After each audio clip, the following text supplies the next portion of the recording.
এখন সাবধানে থাকার দরকার আছে না নাই? স্ত্রীর হাতে যে ফোনটা দিবেন ওই ফোনটা মাঝে মাঝে একটু চেক করবেন, মাঝে মাঝে আপনি একটু লকটা খুলবেন। যদি লক দেখেন জড়ানো ঘোরানো লক দিয়া, তাইলে বুঝবেন আপনার স্ত্রী অন্য জায়গায় লক খুলে বসে আছে রে। মনে থাকবে তো?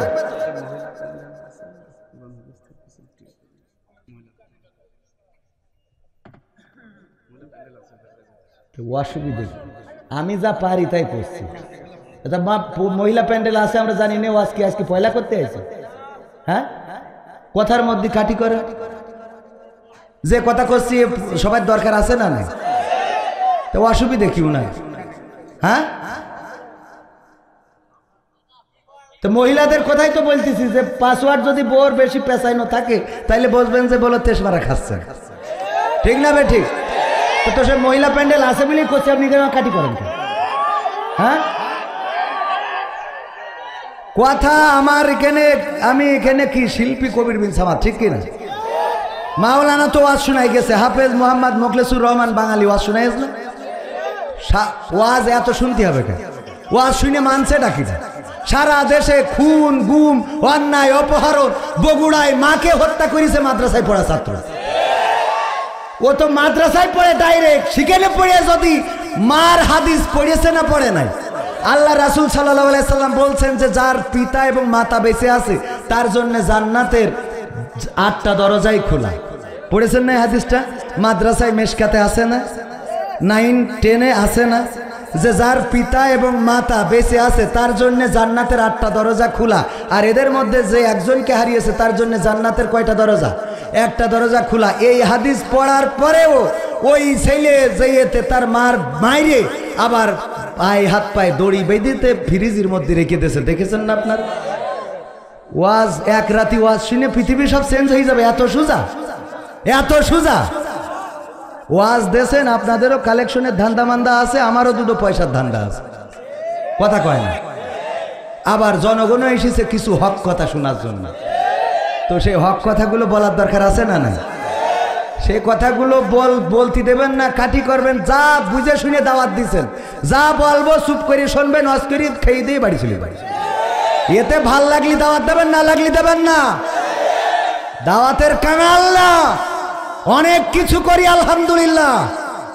দাওয়াতের জন্য পাবনায় আসা লাগবে না, দাওয়াতের জন্য মাহফিলের জন্য নয়, হক কথা বলার জন্য গোটা দেশ চষে বেড়াবো ইনশাআল্লাহ। আমরা কোনো বাতিলের রক্তচক্ষুকে ভয় পাই না।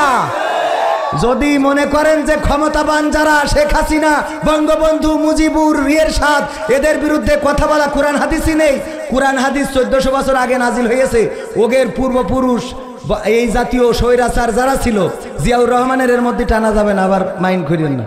অন্য যারা স্বৈরাচার ছিল ওদের ইতিহাস কোরআনে আছে না নাই? ফিরাউনের ইতিহাস কোরআনে আছে না নাই? নমরুদের ইতিহাস কোরআনে আছে না নাই? যারা কাবার বিকল্প কাবা বানিয়েছিল সেই আব্রাহার ইতিহাস কোরআনে আছে না নাই? সুতরাং জাতির পিতার বিকল্প যারা জাতির পিতা বানিয়েছে, আজকে যদি কোরআন নাজিল হতো এদের ইতিহাসও কোরআনে থাকতো, বলেন ঠিক কিনা? সুতরাং কথা যেগুলো হচ্ছে কোরআন হাদিসতে ডাইরেক্ট গা ঘামায় দেয়।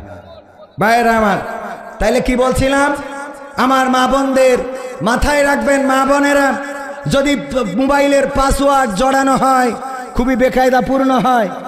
ওগো আমার ভাইরা, যেই কথা বলছিলাম, গোটা বাংলাদেশে অন্যায় জুলুম অনাচার পাপাচার কদাচার ভরে গেছে। ওয়াজ কি কম হচ্ছে নাকি? প্রতিটা থানায় ওয়াজ হয়, প্রতিটা জেলায় ওয়াজ হয়, প্রতিটা জায়গায় প্রতিটা গ্রামে জনপদে ওয়াজ আছে না নাই? মসজিদে জুম্মার দিন ইমাম সাহেব ওয়াজ করে, আমার যুবকদেরকে ওয়াজ শোনায়, ওরা ওয়াজ শোনে। এখান থেকে ওয়াজ শুনে বাড়ি যাওয়ার সময় আবার খেজুর গাছকে কেটে রেখেছে, ওখান থেকে রস ঝেড়ে খাবে তো খাবে, ওর মধ্যে আবার ডেলা ভরে থিয়ে বাড়ি যাবে। এরকম আল্লাহর ওলি আছে না নাই? এক রাতে পরিবর্তন হবে না, কিন্তু হক কথাগুলো বলাও বন্ধ করা যাবে যেই কথা বলছিলাম, আমার মা বোনদের হাতে যদি অ্যান্ড্রয়েড ফোন দেন মাথায় রাখবেন।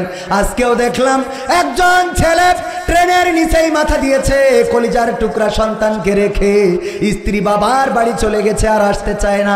4টা মাস হয়ে গেল একে অপরের বিচ্ছিন্ন। স্ত্রীকে আনার জন্য গিয়েছিল, কিন্তু স্ত্রী আসে নাই। বলেছে তুমি যদি পারো আমার বাবার বাড়িতে থাকো, তাই যদি সম্ভব হয় থাকো, না হইলে তোমার বাড়ি যাব না, তোমার ভাত খাবো না। স্বামী এসে ফেসবুকে স্ট্যাটাস দিয়ে ট্রেনের নিচে ঝাঁপ দিয়েছে, আত্মহত্যা করে চলে গেল। কোথায় গেল? আত্মহত্যা যে করে সে কোথায় যায়? জাহান্নামে বিনা হিসাবে জাহান্নামী হয়ে যাবে। শুধু তাই নয়, বিশ্ব নবী সাল্লাল্লাহু আলাইহি ওয়াসাল্লাম বলেছেন যে যেইভাবে আত্মহত্যা করবে সেই একইভাবে কিয়ামত না হওয়া পর্যন্ত সে বারবার ওইভাবেই মরতে থাকবে। কষ্টটা কত! নাউজুবিল্লাহ বলবেন, কত কষ্ট! এই আত্মহত্যা করল এখানেই সীমাবদ্ধ নয়। যেই বগুড়ার ঘটনা বললাম, কলিজার টুকরা সন্তান মাকে হত্যা করেছে, মা জননীকে হত্যা করে ক্ষান্ত হয় নাই। সেই মাকে আবার হাত পা বেঁধেছে, ফ্রিজের মধ্যে, ডিপ ফ্রিজের মধ্যে ঢুকাইয়েছে, এবং বাড়িতে আবার কিছু হামলা করেছে, এখানে সেখানে কুড়াল দিয়ে কোপ দিয়েছে, আর সাজাইয়েছে যে আমার মাকে ডাকাতরা এসে ডাকাতি করতে যেয়ে হত্যা করে রেখে গেছে। শুধুমাত্র তাই নয়, এই কেবল আসার পথে যখন এই যে ট্রেন রোড পার হওয়া লাগে পাবনা থেকে এসে, ওখানে ট্রেন যাচ্ছিল, ব্রেক দিয়েছে, দাঁড়ালাম, ফেসবুকটায় দেখলাম আর টিভির নিউজ, ওখানে নিউজ এসেছে বগুড়ার কাহালুতে একজন মা তার সন্তানকে আগে হত্যা করেছে, তারপরে একটা চিরকুট লিখে নিজেও আত্মহত্যা করে চলে গেছে। সন্তানকে মেরে ফেললো, তারপরে নিজে আত্মহত্যা করলো। এটা কি ভালো কাজ? চিরকুটে লিখেছে আমার সন্তানকে আমি হত্যা করেছি, তারপরে আমি আত্মহত্যা করছি, আমার মৃত্যুর জন্য কেউ দায়ী নয়। ওগো আমার ভাইয়েরা, এই সমাজে কত অন্যায় হচ্ছে, কত অনাচার হচ্ছে, পাপাচার হচ্ছে, কদাচার হচ্ছে। এইগুলো বন্ধ হওয়া সম্ভব শুধুমাত্র ওয়াজ দিয়ে নয়, শুধুমাত্র মসজিদে ওয়াজ করে নয়, মাহফিলে ওয়াজ করে নয়, জাতীয় সংসদে কোরআন কায়েমের মধ্য দিয়ে। ঠিক না বেঠে? এই কোরআন কায়েম ছাড়া আমি আমার মা বোনদের যদি বলি, আল্লাহ বলেছেন ওয়াকারনা ফি বুয়ুতিকুন্না ওয়ালা তাবাররাজনা তাবাররুজাল জাহিলিয়াতিল উলা। ওগো নারীরা, পর্দার মধ্যে থাকো, জাহিলি যুগের মেয়েদের মতো সেজে গুজে নিজেদেরকে প্রদর্শন করে বেড়ায়ও না। আমি আমার মা বোনদেরকে আমি বললাম না শুধু, এই ওয়াজ আল্লামা দেলোয়ার হুসাইন সাইদি শুনাইয়েছেন, এই ওয়াজ মিজানুর রহমান আজহারি শুনাইয়েছেন, এই ওয়াজ আমির হামজা শুনাইয়েছেন, এই ওয়াজ গুলাম রব্বানি শুনাইয়েছেন, এই ওয়াজ আবুল কালাম আজাদ বাশার শুনাইয়েছেন, এই ওয়াজ আরো অন্যান্য যত হুজুর আছে সবার এই ওয়াজ শোনানো শেষ। কিন্তু বলেন দেখি, এই ওয়াজ শোনার পরে পাবনার সব মা বোনেরা পর্দা করে নাকি? পর্দা করে? পর্দা করে না, বরং তারা সিদ্ধান্ত নিয়েছে অন্যরকম। সেটা হলো, আমার ভাইজান বলতেছে চলো পিকনিকে যাই। কয়জন? 10 জন। আমরা যাইতে যাইতে 20 জন হয়ে গেছে, খাবার নিয়ে গেছে 10 জনের, কিন্তু সাথে কিছু মুড়ি ছিল। কি ছিল? মুড়ি চেনেন তো? মুড়িও ছিল। বলল 10 জনের জায়গায় যেহেতু 20 জন হয়ে গেছে, সুতরাং খাবার তো বন্টন করা লাগবে। আমার কাছে মুড়ি যা আছে 10 জনের হবে, আর খাবার যা আছে তা 10 জনের হবে।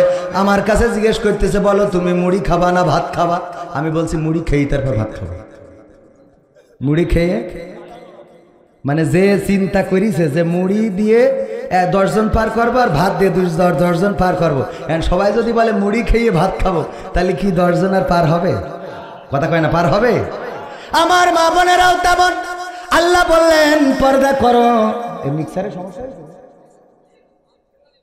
আল্লাহ বললেন, আল্লাহ রব্বুল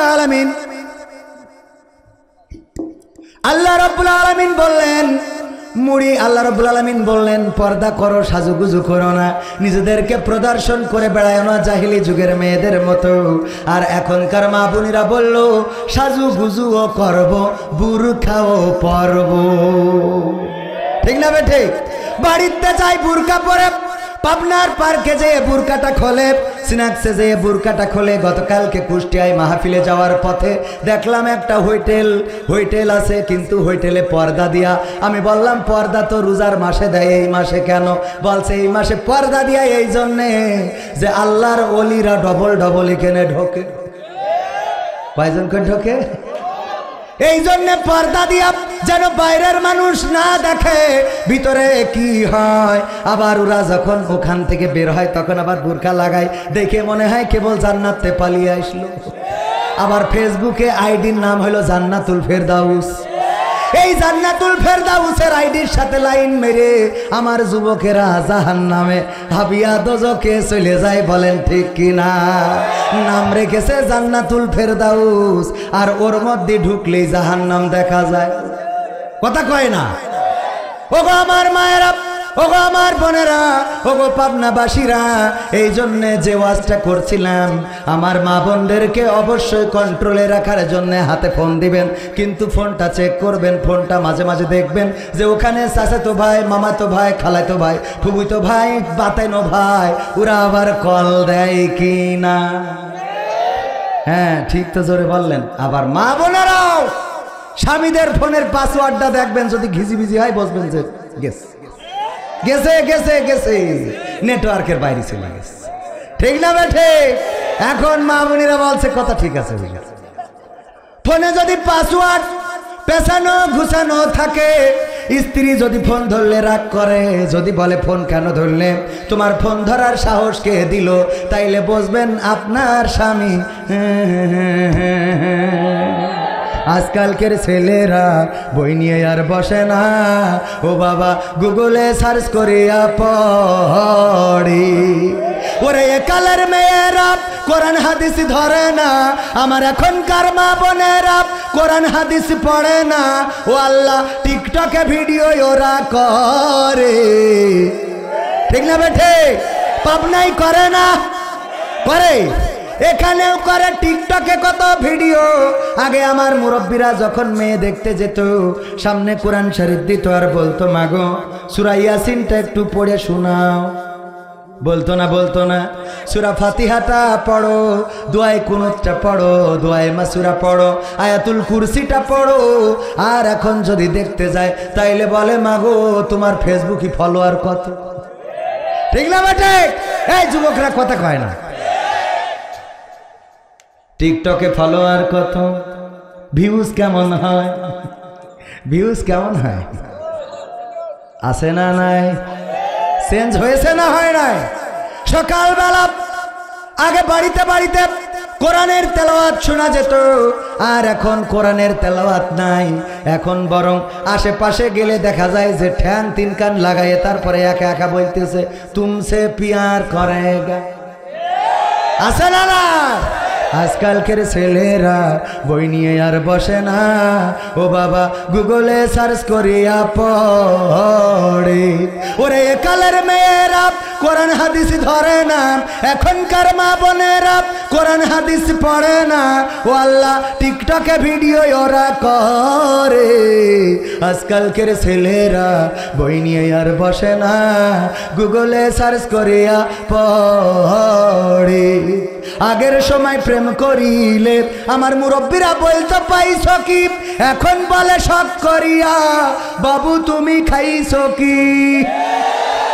বুড়ো দাঁড়িয়ে হয়ে গেছে, বলে বাবু তুমি খাইছ? না খাই। বলে না? বলে না? আগের সময় প্রেম করিলে বলতো লোকে পাইছ কি, এখন বলে শখ করিয়া বাবু তুমি খাইছ কি। লজ্জা শরম নাই, আইলাম কোন জামানাই। লজ্জা শরম নাই, আইলাম কোন জামানাই। ভবিষ্যৎ দেখি অন্ধকারে। আজকালকের ছেলেরা বই নিয়ে আর বসে না, গুগলে সার্চ করিয়া পড়ে। নতুন করে হয়েছে চালু এখন আবার কোন ট্রেন্ড, পরিচয় করাই দেখি এই আমার গার্লফ্রেন্ড। আছে না এরকম? পাবনায় ছেলে পড়ে, কারো বন্ধু পড়ে, কারো ভাই পড়ে।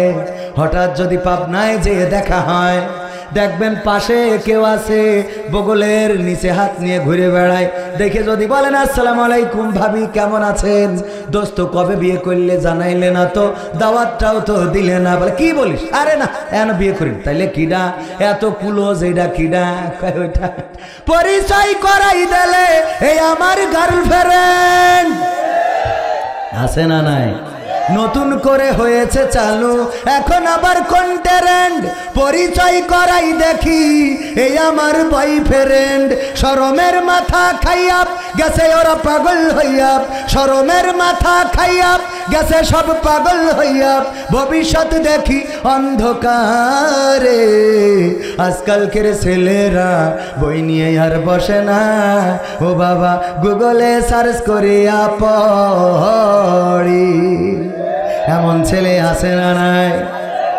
গতবার সাতক্ষীরা কলারওয়ায় গেলাম, মাহফিলে পুলিশ এসে বলল মাহফিল করেন ঠিক আছে, কিন্তু আওয়াজটা যেন এই মাইকের আওয়াজ যেন বাইরে না যায়, স্পিকার লাগাই দেন, দুই পাশে স্পিকার থাকবে আর ভিতরেই সবাই শুনবে, কোনো মাইকে লাইন দেওয়া যাবে না। বললাম কারণটা কি, বলতেছে এখন এসএসসি পরীক্ষা, ছাত্রদের পরীক্ষার ক্ষতি হবে, এই জন্যে এই মাইক ছাড়া যাবে না, মাইকে ওয়াজ করা যাবে না। এখন তো ওই সময় কত রকম কাহিনী আছে না নাই, একেতে নাচুন না বুড়ি আরো পড়ে ঢোলের বাড়ি আছে না নাই, যদি কোনো না কোনো ওসিলা পেয়েছে সেই ওসিলায় আগে কোরআনের মাহফিল বন্ধ করতে হবে, আগে আলেম ওলামার জেলখানায় দিতে হবে, তাদের ফাঁসির কাস্টে ঝুলাতে হবে, এই জাতীয় চিন্তা চেতনা ছিল ভাইরা আমার। ওই সময় ওয়াজ শেষে আমি আমার কিছু যুবক স্টেজের পিছনে বসা, বলছে হুজুর দোয়া চাওয়ার জন্য এতক্ষণ বসে রয়েছি, কে কিসের দোয়া, বলছে হুজুর আমাদের এসএসসি পরীক্ষা, তাই বলছি তাই কি, বলছে এই জন্য দোয়া নিতে আইছি যেন পরীক্ষাটা ভালো হয়। আমি বললাম তোদের জন্য মাইক বন্ধ, ওদের জন্য মাইক বন্ধ করে রাখা, আর ওরা এখানে এসে বসে দিয়ে দোয়া নেওয়ার জন্য যে পরীক্ষা যেন ভালো হয়। বুঝতে পারিছেন তো বিষয়টা, নাকি এখনো বুঝে উঠতে পারেননি? পারিছেন?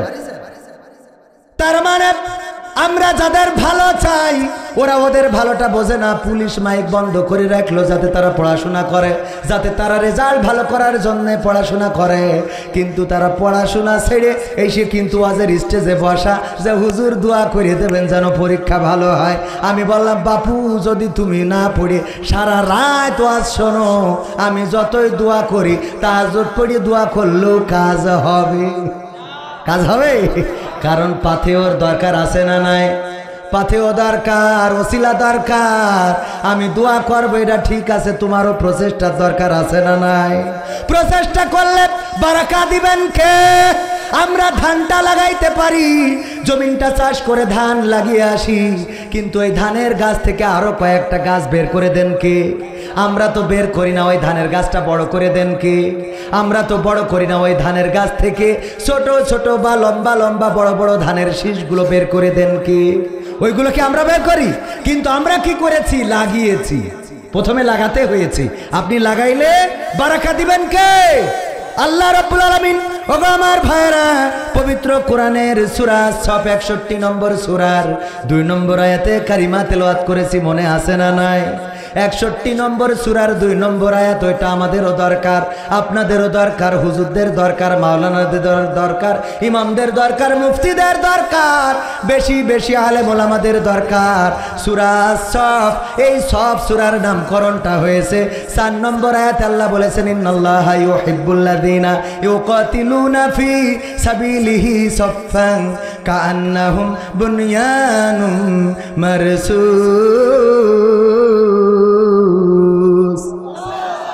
আল্লাহ বলছেন আমি তাদেরকে ভালোবাসি, নিশ্চয় আমি তাদেরকে ভালোবাসি যারা আমার পথে সীসা গালনা প্রাচীরের ন্যায় সারিবদ্ধভাবে লড়াই করে।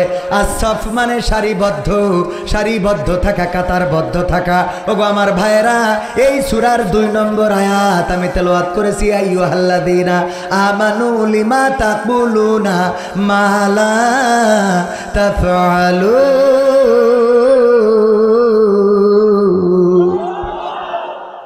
আলোচনা করব, শোনা যাবে? অনেকের কষ্ট হয়ে যাচ্ছে, একটার মধ্যে শেষ করে দেব ইনশা, একটা পর্যন্ত আমার সময় দিয়েছে, তো আর মাত্র 15-20 মিনিট আছে, কষ্ট হবে? কষ্ট হবে? আল্লাহ বললেন, ও ইমানদারেরা, ও বিশ্বাসীরা, শোনো, কান খুলে শুনে নাও। তোমরা এমন কথা কেন বলো যা তোমরা কাজে পরিণত করো না? এই সূরাটা নাজিল হয়েছে মাদানী যুগে।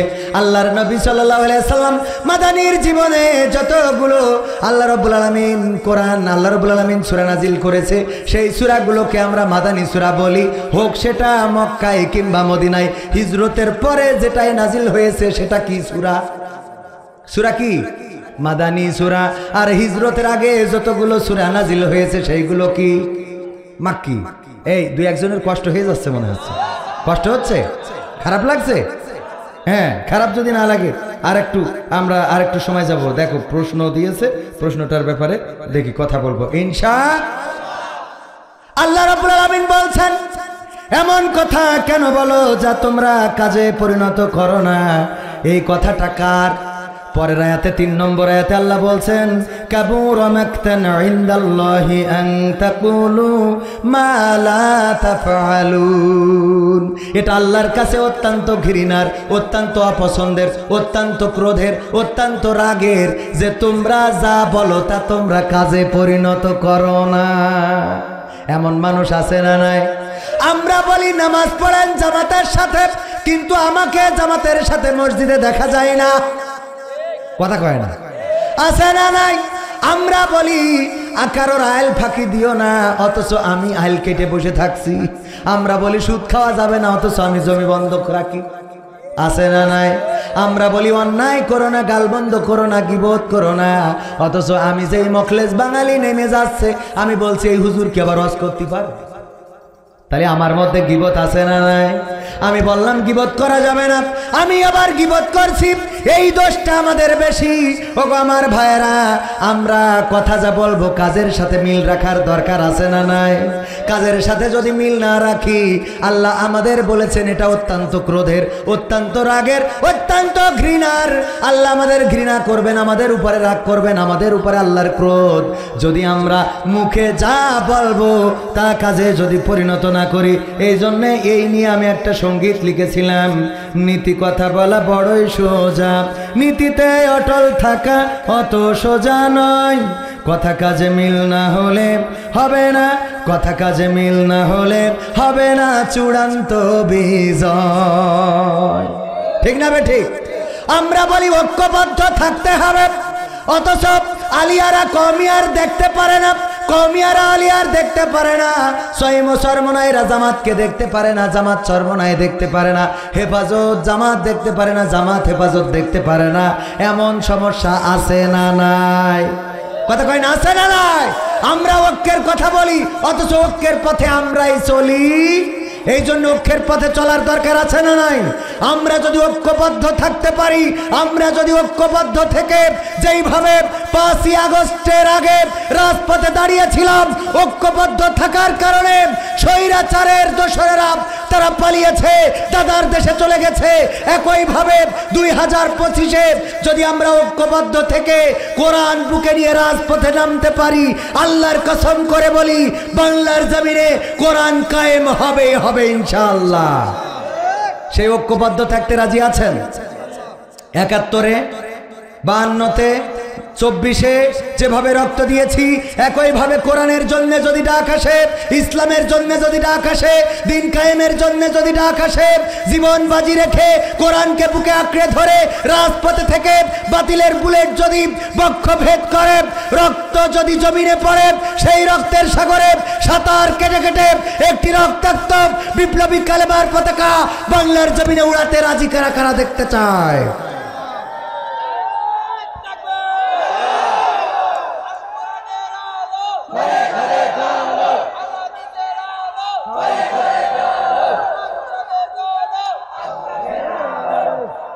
সম্মানিত ভাইয়েরা, সত্যি কি কোরআনের রাজ দেখতে চান? কোরআন বাংলাদেশে কায়েম হোক, এটা কি চান?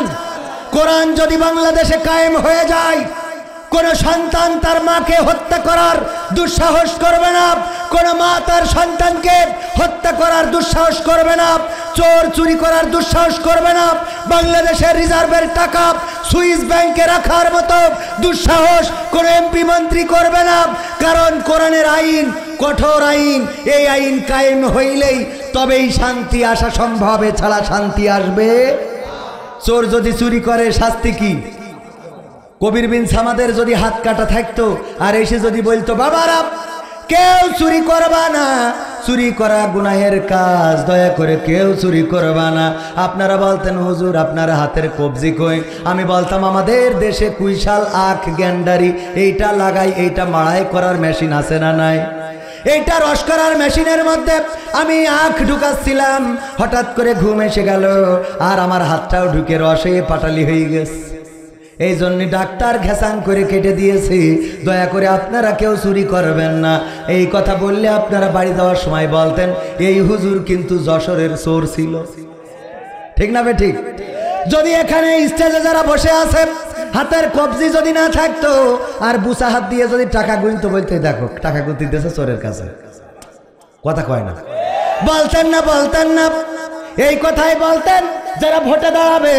ভোটে দাঁড়ানোর সময় বুসা হাত নিয়ে এসে যদি বলতো সালাম ভাইরা আমার, আবার এসেছি, দেখা হবে, আপনারা বলতেন বুঝা হয়ে গে, তোমার সবিন তেল খাটের নিচে রাখবা, টাকাগুলো সুইস ব্যাংকে পাঠাবা, জনগণের ত্রাণের চালগুলো গোডাউনে ঢুকাবা, তোমার হাত থাকে না। সুতরাং আমরা কোন চোরকে আমাদের ভোটটা দিতে পারি না। ঠিক না বে ঠিক? এই জন্য কোরআনের আইন তারা চায় না, কারণ তারা জানে কোরআনের আইন যদি কায়েম হয়ে যায় তাহলে বাংলাদেশ হয়ে যাবে এক হইতে বাংলাদেশ। হবে না? হবে না? এক হইতে বাংলাদেশ। সরকার আমার পুলিশ ভাইদের বেতন দেয় না? দেয় না। এখন তো সবাই মাশাআল্লাহ আলহামদুলিল্লাহ আল্লাহর ওলি, যে হুজুর যে পুলিশের সাথে দেখা হয় কয় আমি আপনার ভক্ত। আর আগে বলতো হুজুর সাবধানে কথা বললেন, নাই বললো ধরে নিয়ে যাবেন। আগে ভয় দেখায় তার, এখন কয় ভক্ত, আসেন একটা সেলফি তুলবো। আর আগে যদি বলতাম আমরা একটা ছবি তুলবো, কয় তোলেন, ঠিক আছে, ফেসবুকে দেবেন না জানো। আরে উইল টেকে এখন। আগে আমরা পাই ধরি ধরি ছবি উঠতাম, এখন আমাদের সাথে ওঠে, কয় হুজুর একটু। তো এখন মুরব্বী মনে আছে তো? তো এখন এই যে কি বলতে গেলাম, ও এই যে ট্রাফিকের ওই যে বাঁশি দিয়ে রাস্তা কমপ্লিট করে, টিরাকা আল্লাহ আসলি দেখো হ্যান্ডশাক করতেছে। আমি বললাম কি কথা? বলছে আল্লাহ রাসূল বলি যে হ্যান্ডশাক করলি মেলা সোয়াব। তা আল্লাহর কাছে আমি দোয়া করেছি রব্বানা আতিনা ফিদ দুনিয়া হাসানা ওয়া ফিল আখিরাতি হাসানা ওয়া কিনা আযাবান্নার। এই দোয়া করি বাড়িতে বেরোইছি। তা কি হবে? এই দোয়া করেছি আল্লাহ তুমি আমার দুনিয়ার কল্যাণ দাও, আখিরাতের কল্যাণ দাও। তা হ্যান্ডশাক করি, এতে সোয়াবও হয় আবার টাকাও হয়। সোয়াবও হয় আর কি হয়? মাল হাতের মধ্যে দেয় না? দেয় না। এই যদি ধরা খেয়ে যায় আর ট্রাফিকের যদি সরকার ঘেসাং করি কোরআনের আইন অনুযায়ী কেটে দেয় যে তোর তো বেতন দিই, তাহলে জনগণের কাছ থেকে চুরি করছিলি কেন? কেটে দিলে ওই ট্রাফিক বাঁশি বাজাবে আর বুঝা হাত দেখাবে, এই ডানি, এই ডানি, এই ভাই, এই সুদা। আপনারা বলবেন যে বুঝা হয়ে গেছে শালা চলছিল, কথা কয় না। এই জন্য কোরআনের আইন দরকার আছে না নাই? ধর্ষণ করলি তার মাজা পর্যন্ত যুবকেরা, এটা তোমাকে দরকার। মানুষের বেড়া ভেঙে বেড়াবা। ধর্ষণ করলি কোরআনের আইন অনুযায়ী শাস্তি কি? মাজা পর্যন্ত গেড়ে দাও, তারপরে তার চারিদিক থেকে ইট পাথর নিক্ষেপ করে সঙ্গে সার করে দাও। এমন শাস্তি কোন যুবককে যদি মাজা পর্যন্ত গেড়ে দিয়ে সেই সঙ্গে সার করা হতো গো, তাইলে পাবনায় আর ওয়াজ লাগতো না যে মহিলারা পর্দায় থাকো, যুবকরা নামাজি হও, ধর্ষণ করে না, জেনা করে না। ওরা ওইটা দেখার পরে গো ওদের রাতের স্বপ্নের দোষ বন্ধ হয়ে যেত।